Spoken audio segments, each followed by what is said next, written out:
Paris, a city that never merely hosts Fashion Week, but embodies it. The boulevards themselves are catwalks, the monuments are backdrops, the very air seems charged with anticipation.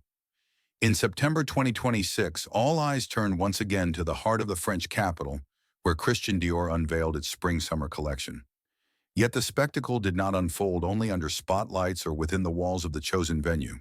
It lived in the streets, in the gathering crowds, in the spontaneous styling of attendees and admirers. It was, as always, a union of the grand tradition of haute couture with the democratic pulse of street style. From early morning, the atmosphere begins to build. Editors clutching their invitations, stylists laden with accessories, celebrities arriving in sleek black cars, fans gathered behind barriers. Paris comes alive with layered textures of sound and sight. Photographers swarm the sidewalks, documenting every detail, from a handbag clasp to the way a scarf drapes in the breeze. Each guest, each passerby, becomes part of the wider narrative. Dior's show begins before the official first look. It begins on the cobblestones of Avenue Montaigne, in the square outside the venue, in the interplay between expectation and revelation. Street style at Dior is never accidental. It is curated chaos, a gallery of personal statements framed by the Maison's heritage. Influencers reinterpret archival jackets, some choosing vintage bar silhouettes, others clashing delicate couture blouses with contemporary denim. The contrast is striking. Dior's codes filtered through the lens of modern individuality. Even before the runway opens, the story is being told. Dior exists not only in curated collections, but in lived experience. Inside, the set is stripped back yet deliberate. The minimalist backdrop allows light and shadow to sculpt the clothing, highlighting every seam, every fold, every bow. When the first model emerges, the audience falls into hushed focus. Structured hourglass jackets appear, immediately recalling the house's revolutionary new look of 1947. But these are not replicas. They are reinterpretations designed by Jonathan Anderson with both reverence and rebellion. Bows arch symmetrically at the neckline, skirts bustle at the back, creating silhouettes that blend history with fresh audacity. Denim, once casual and utilitarian, is elevated to couture, paired with bustled tailoring and voluminous tops. The collection is a dialogue between opposing ideas. Tradition meets play, structure meets deconstruction. Evening gowns shimmer with metallic accents, recalling Dior's golden age, yet alongside them walk sheer blouses, pleated miniskirts, and tailored shorts, pieces that flirt with practicality while still carrying an aura of refinement. Tailoring is precise but never rigid. Jackets contour the body but often feature origami-like folds or deconstructed seams, revealing a hidden playfulness within their discipline. Color tells its own story. The foundation is built upon neutrals, ivory, cream, soft grays, muted blacks. These shades ground the collection, anchoring it in timeless elegance. But woven into this foundation are accents of life: pastel mint, coral blush, powder blue, and muted metallics that catch light like whispers of dawn. The palette evokes the shifting moods of Paris itself, the cool serenity of morning, the golden warmth of afternoon, the shadowed mystery of evening. Fabric choice becomes a language of its own.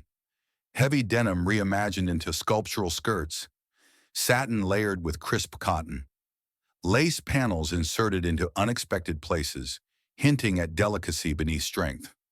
Knits shaped into tailored forms, leather smoothed into elegance rather than severity. Each texture is an experiment in transformation, showing how materials associated with one world can cross into another. Accessories deepen the conversation. Stephen Jones's hats, some echoing the pirate tricorn, others oversized and theatrical, sit atop models' heads like punctuation marks to the silhouettes. Square-toe mules tied with bows, balance between whimsy and sophistication. Dior's iconic handbags return, but in new guises, smaller, more structured, or softened with playful details. Gloves, belts, and jewelry offer subtle nods to history while asserting modern practicality. The collection is more than visual. It is atmospheric. The music is minimal, ambient, designed not to overwhelm but to create an environment in which the garments themselves speak. Lights shift subtly, sculpting fabric and shadow, revealing unexpected volumes.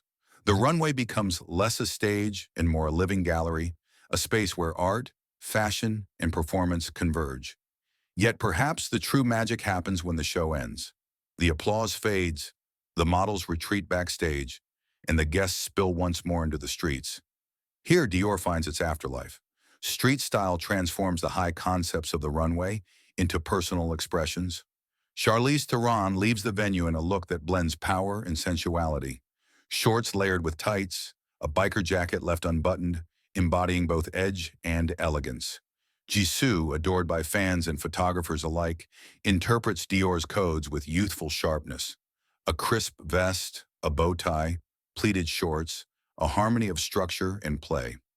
Willow Smith, with her stacked-up dew and pastel eyeshadow, merges beauty with boldness, carrying the mood of the runway into the open air. Street style becomes translation. A guest pairs a cropped bar jacket with worn denim jeans. Another takes Dior's delicate blouse and layers it under an oversized coat. Hats, bows, and accessories from the runway reappear in playful, practical forms. The pirate hat becomes less costume, more character. Makeup trends, glowing skin, and pastel eyeshadow appear not only under stage lights but under the Parisian sun, adapted and reimagined for real life. In these moments, the boundary between runway and reality blurs. The Dior Spring Summer 2026 collection is not confined to the elite who sit front row, nor to the models who wear it under choreographed light. It breathes through the individuals who interpret it, the photographers who capture it, the fans who celebrate it. Street style is proof that fashion lives beyond the garment. It lives in personality, in context, in the fleeting yet powerful moment when someone feels both authentic and extraordinary. As the sun sets over Paris, the legacy of the show lingers. The garments will be photographed endlessly, dissected by critics, praised and debated by industry insiders. But what remains just as important is the way they looked outside the venue, the way they moved on real people in real time. Dior has always been about more than clothing. It is about identity, about transformation, about the subtle power of appearance. The Spring-Summer 2026 show under Jonathan Anderson reaffirms this truth. It honors the house's DNA while daring to play with it. It invites us to embrace both history and modernity, both refinement and rebellion. The Christian Dior Show 2026 is not merely a spectacle. It is a cultural moment, a shared memory etched into the streets of Paris. It is the grandeur of couture woven seamlessly into the fabric of everyday life. And as the final flashes of photographers' cameras fade, as guests disappear into the city night, the story continues. Dior lives not only in the archives or ateliers, not only in fashion magazines or museum exhibitions. Dior lives in the street, in the rhythm of footsteps, in the laughter of fans, in the confidence of those who dare to wear its codes in their own way. And so, as Paris exhales and Fashion Week moves forward, one truth stands clear. Fashion is not only about what is presented, it is about what is lived. And in Spring-Summer 2026, Dior reminds us once again that the runway begins at the venue, but it extends endlessly into every corner of the world, carried forward by those who choose to make it their own. This is Christian Dior. This is Paris. This is fashion alive in its purest form.